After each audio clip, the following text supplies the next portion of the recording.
ఏమో నేను చూడలే అయితే మరి అలా మీరు చూడలేదని మరి నిజంగా నేను చూడలే.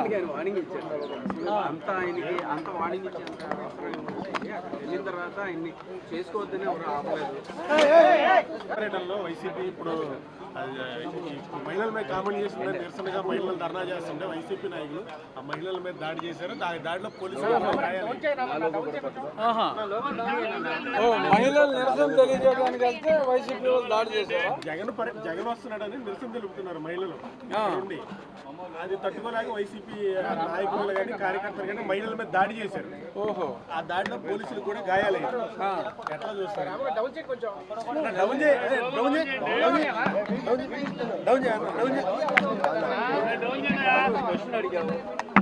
మహిళల మీద దాడి చేయటం అమానుషం. మహిళల మీద దాడి చేయటం అమానుషం.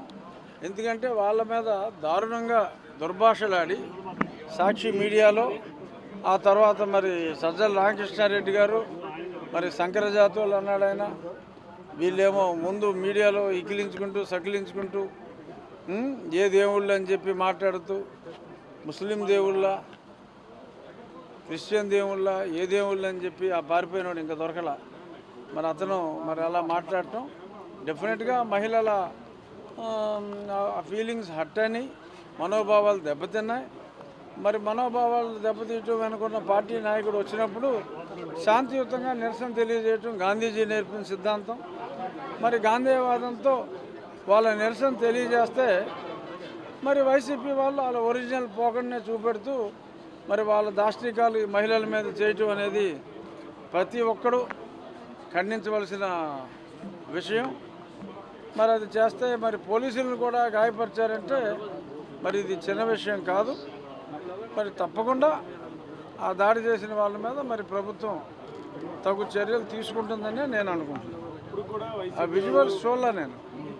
ఇప్పుడు కూడా వైసీపీ వాళ్ళు ఆ మాటలకి కట్టుబడి ఉన్నారనిపిస్తుంది. ఇప్పుడు కూడా ఇది తప్పు అని కూడా ఒకరు కూడా ఖండిస్తుంది.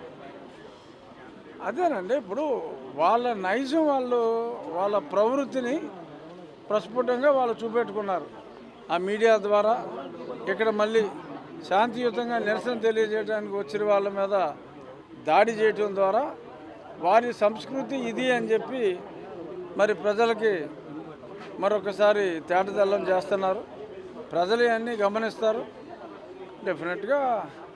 మరి మొన్ననే ఇంకా సరిగ్గా సంవత్సరం కూడా కాలేదు, మరి వాళ్ళకి సంవత్సరం అయింది. జస్ట్ 4వ తారీఖు అంటే సంవత్సరం మీద వారం రోజులే గడిచింది. మరి వాళ్ళకి దారుణంగా బుద్ధి చెప్పి మరి అయినప్పటికీ బుద్ధి రాకపోవటం దురదృష్టం. మరి ఏం చేయగలం? వారికి బుద్ధిని ప్రసాదించాలని చెప్పి భగవంతుని ప్రార్థించడం తప్ప మరి అంతకన్నా చేయగలిగింది ఏమీ లేదు. కృష్ణంరాజు అరెస్ట్ వ్యవహారంలో కూడా ప్రభుత్వం కొంత మెత్తగా వ్యవహరిస్తుందని విమర్శలు అంటే వెతుక్కుంటున్నారు. మరి అతను పారిపోయాడు. మరి డెఫినెట్గా ఇన్ని రోజులు ఇంత మోడర్న్ టెక్నాలజీ వచ్చినప్పుడు మరి అతనేమో కోర్టులో కేసులు వేసుకుంటున్నాడు. మరి ఆ ఫాలో అప్లు అంటే మరి ఫోన్లో మాట్లాడాలి. మరి మోడర్న్ టెక్నాలజీస్ ఉన్నాయి. సో కాబట్టి డెఫినెట్గా ఎనీ మూమెంట్ అతను దొరికేస్తాడని అనుకుంటున్నాను. ఇవాళ కాకపోతే రేపైనా దొరికేస్తాడు. ఆల్రెడీ హైకోర్టుకి వెళ్ళాడు కదా. అదే ఆ కేసు హైకోర్టులో కేసు వచ్చేలోపు దొరికేస్తాడని అనుకుంటున్నాను.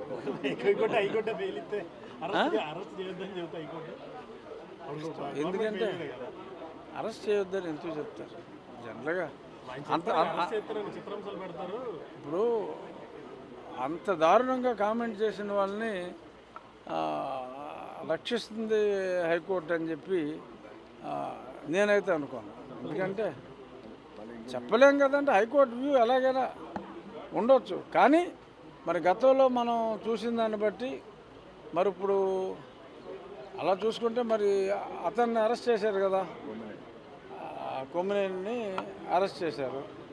కొమ్మినేని ఓకే ప్రోత్సహించాడు, వెకిల్ నవ్వులు నవ్వాడు. కానీ ఆయన వెకిల్ నవ్వులు నవ్వడానికి అసలు కారణమైన వాడిని వదిలేయటం అనేది డెఫినెట్గా ఏ న్యాయస్థానంలో కూడా జరగదు.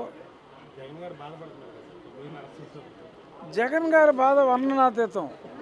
అసలు జగన్ గారు అసలు ఇలాగా మీడియాలో మాట్లాడితే సాక్షికి సంబంధం ఏముందంటే ఇతని మీద కేసు పెడతాం ఏంటంటే మరి ఇప్పుడు నేను మరి గతంలో TV5లో ABNలో మాట్లాడినప్పుడు సరే నాకు నోటీస్ ఇచ్చాడంటే బుర్రుండో బుర్రలేక ఇచ్చాడు అనుకుందాం.